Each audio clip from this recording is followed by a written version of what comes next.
She handed me the keys and said, "Lock the door behind us." I thought we were just viewing another property, but Sandra had brought me to her own house.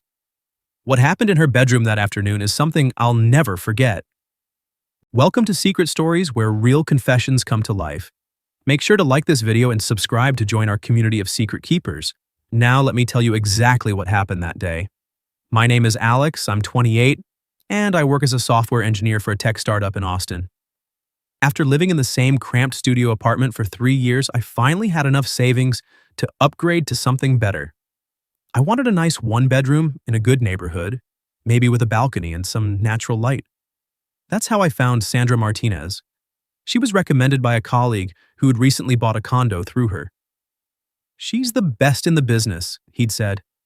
"Professional, knows the market inside and out, and she'll find you exactly what you need." When I first met Sandra at her office, I was immediately struck by how put together she was.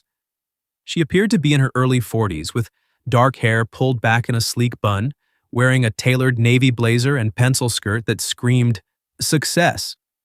Her office was immaculate, with awards and certifications covering one wall and photos of beautiful properties covering another.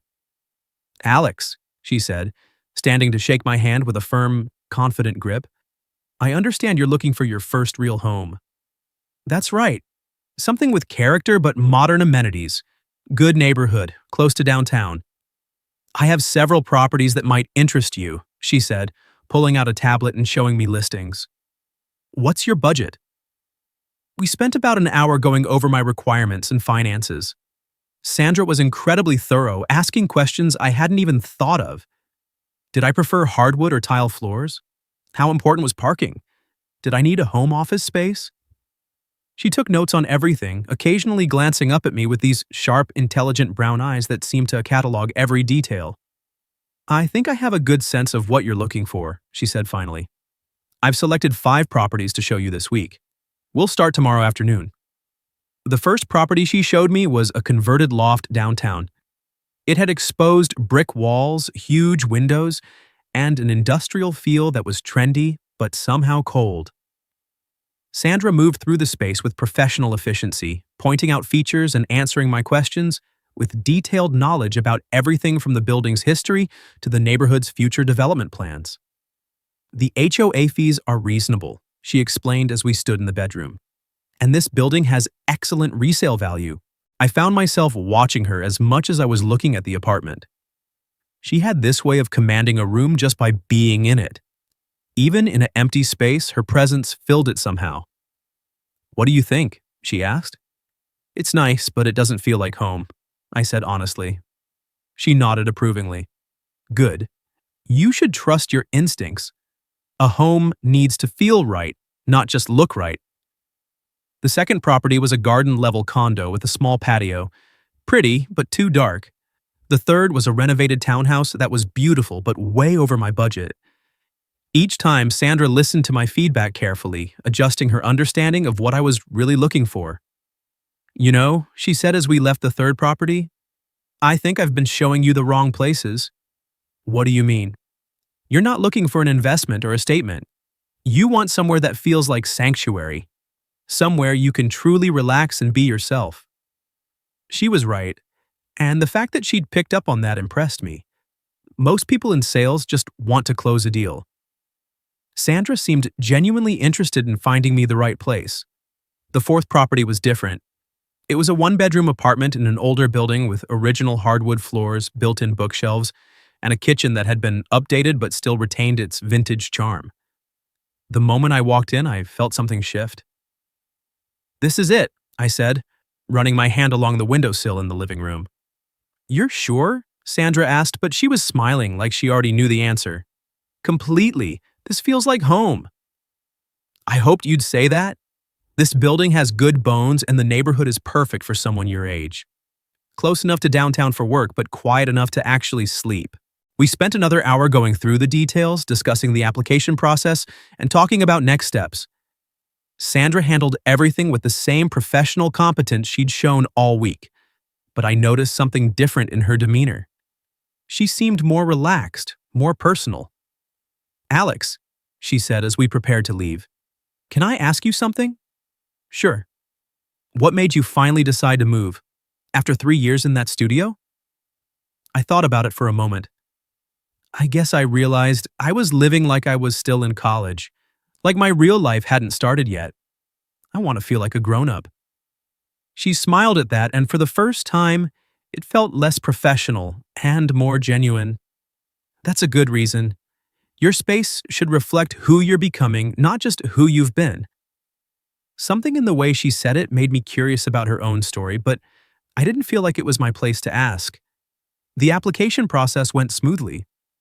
Sandra handled most of the paperwork and communication with the landlord, keeping me updated every step of the way.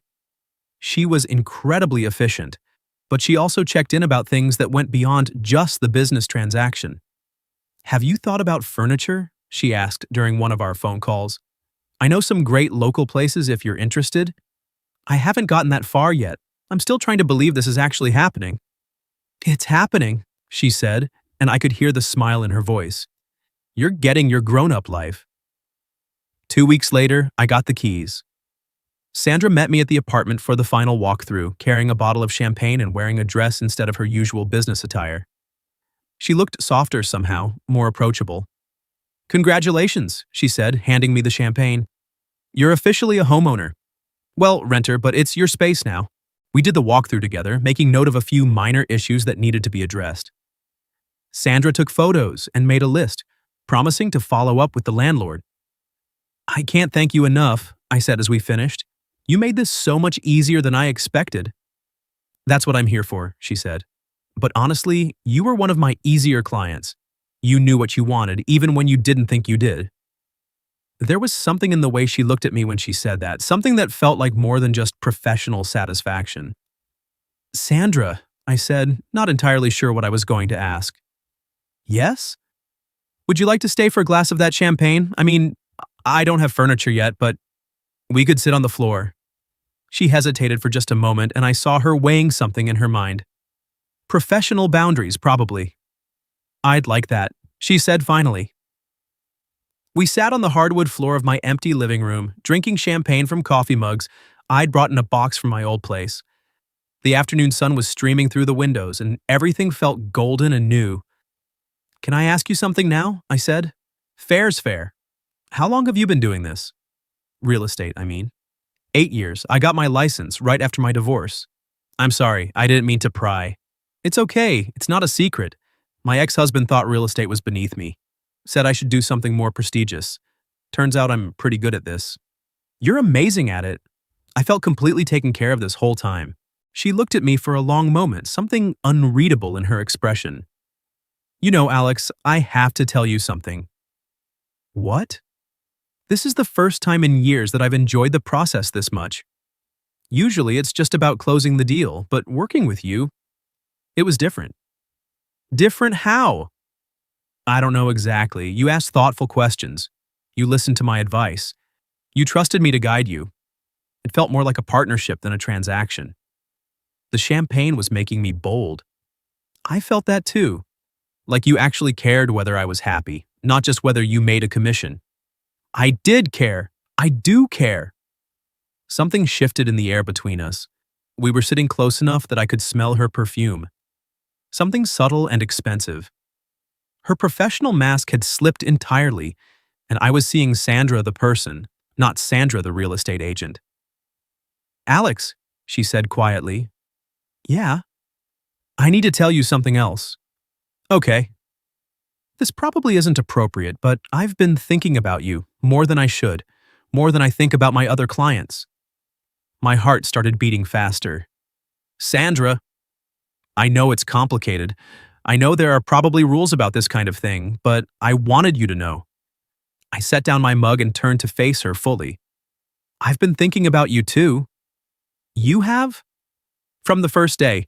You're intelligent, you're beautiful, and you have this way of making everything seem possible. I kept looking forward to our appointments, even when we were looking at places I knew I wouldn't want.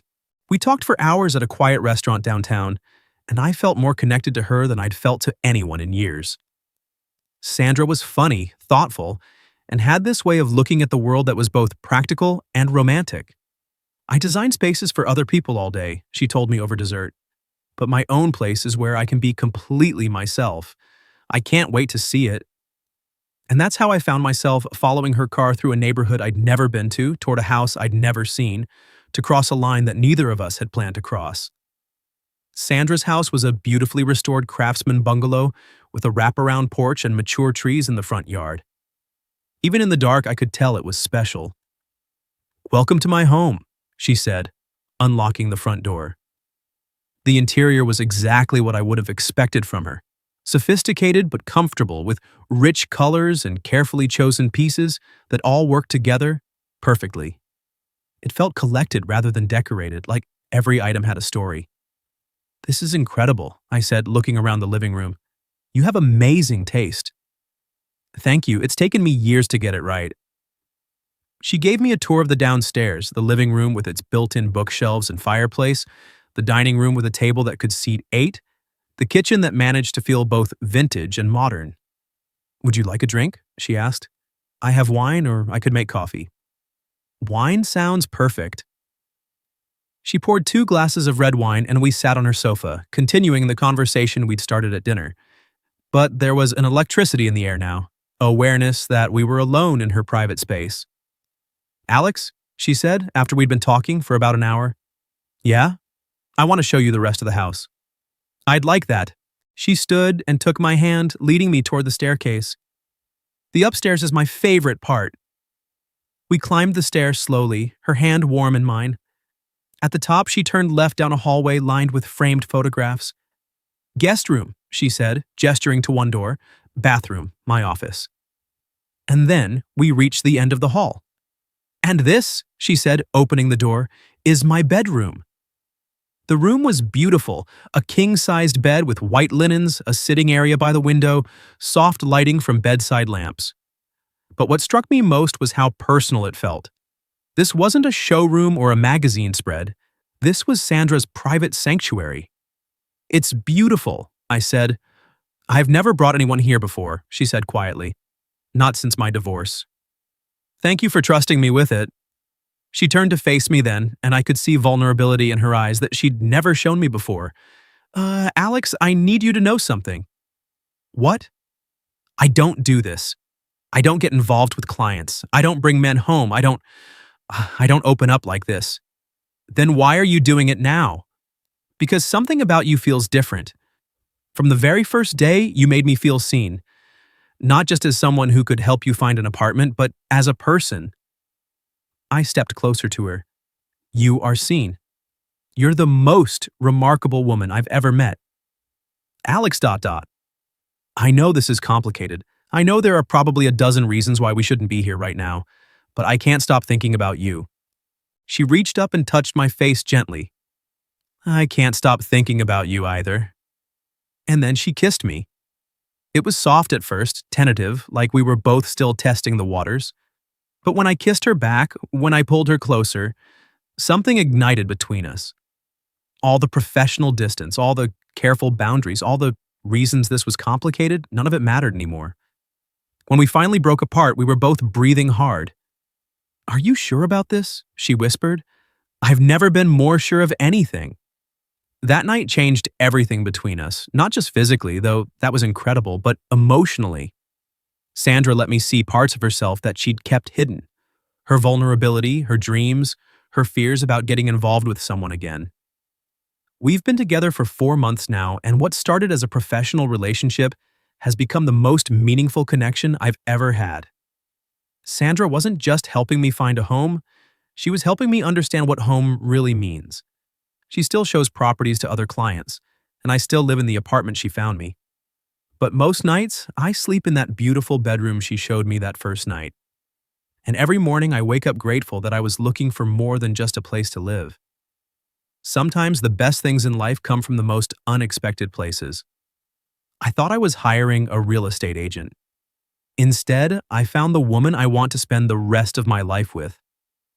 Last week, Sandra handed me another set of keys. Not to an apartment this time, but to her house. Our house. "Are you ready for this?" she asked. "I've been ready since the moment you showed me your bedroom," I said. She laughed and kissed me. "Then welcome home." Sometimes finding the right place to live means finding the right person to live with. And sometimes the best real estate agent doesn't just help you find a house, she helps you find a home. Thanks for watching. Don't forget to like this video, subscribe to The Human Memories, and hit that notification bell. Share your thoughts in the comments below. Have you ever had an unexpected connection with someone you met professionally? See you in the next story.